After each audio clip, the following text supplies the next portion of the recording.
To a non-football fan, the streets of Roker Park Close, Midfield Drive, Goalmouth Close, Roker Park Close and Clockstand Close probably look like any housing estate built in the UK in the last 30 years.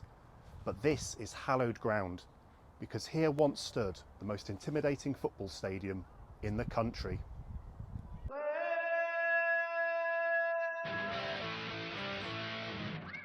It's the summer of 1996.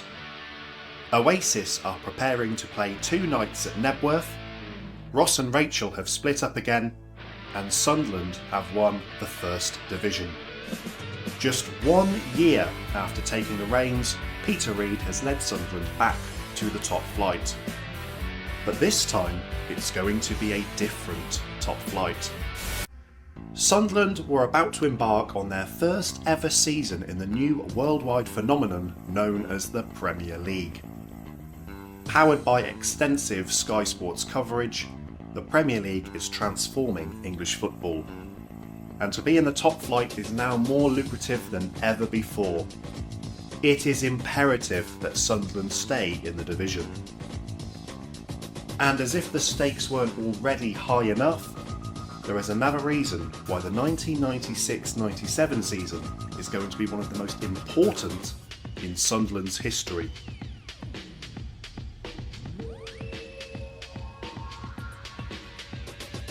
This will be the final season at Roker Park. For 99 years, this has been the place where fans have sang, cheered and cried together. Through the hardest of times, and the ones that make supporting your club all worthwhile, this has been the place that Sunderland fans have called home. But by the 1990s, the world has changed. The Taylor Report has stated that all stadiums in the UK must be converted to all-seaters. This would reduce the capacity at Roker Park so drastically, it was essentially the death knell of the stadium. Coupled with the fact that the ground was now falling apart anyway, and modern stadiums with high quality hospitality offerings were the future, it was the only decision for Bob Murray. And after years of planning, including a proposed Wembley of the North in Washington, it was eventually agreed that Sunderland would move to the banks of the Wear. Sunderland's kits were produced by Safc in the mid-90s. The 1994-96 designs were very wild, with chunks of the red and white stripes transferred to the shorts, as well as garish turquoise colours, and even badges on the socks. And then there's the goalkeeper kits, which were utterly insane. For the final season at Roker Park, Safc had to rein it in a little, make something classy and commemorate 99 years of Roker Park. And there's no other way of putting it really. They smashed it. The home shirt is quintessentially Sunderland. The classic red and white stripes, Vaux Samson sponsor, farewell details and a special badge. The away kit included Scorpion Lager as a sponsor, with an understated white colourway. Even the goalkeeper kits looked like they were off the LSD. So the aim was simple: give Roker Park the send-off it deserves and start life in the new 42,000-seater stadium in the Premier League.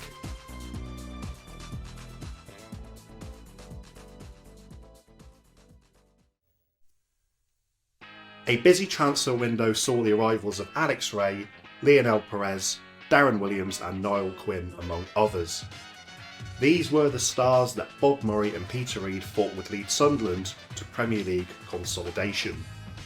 The season started off rather encouragingly, with only 1 defeat in the opening 5. However, only 1 win in the following 5 showed a harsher reality to life in the top flight. Alan Johnson joined in January to bolster the squad and add some quality. Unfortunately, the side was still hovering around the relegation zone, with the end of the season and the end of Roker Park fast approaching. The final league game at the ground was a clash with Everton, A 3-0 win put the club on 40 points and to within touching distance of safety. The final hurdle, an away trip to Wimbledon. It wasn't to be. Coventry beat Tottenham to hit 41 points and clinch safety. For Bob Murray, the ultimate disaster had been realised. The Stadium of Light now dominated the skyline, but it would start its life as a second-tier stadium. Roker Park still had a little life in it yet. The club arranged a farewell friendly against Liverpool, the first opponents at the stadium back in 1898. John Mullin scored the only goal in a 1-0 win as Sunderland bowed out against the Reds. Later that night there was a farewell ceremony including legends such as Charlie Hurley. Following the game, the club held an auction where fans were able to take items of the ground home. And then, once the ground had been cleared out, the day came when the bulldozers arrived.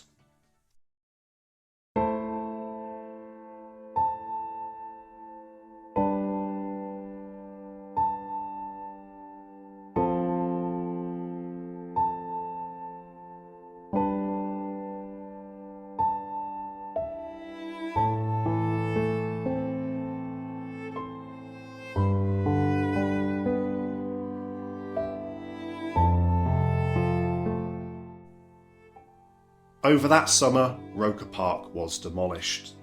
The ground stood there for just short of a century, surviving wars, and yet within weeks, it had gone. It was during the demolition my dad took me to see what was left of the ground. This was the only time I ever saw Roker Park. And that was it. The club moved their operations to Black Cat's house directly adjacent to the Stadium of Light. The physical structure of Roker Park was no more, but the soul of the ground lives on.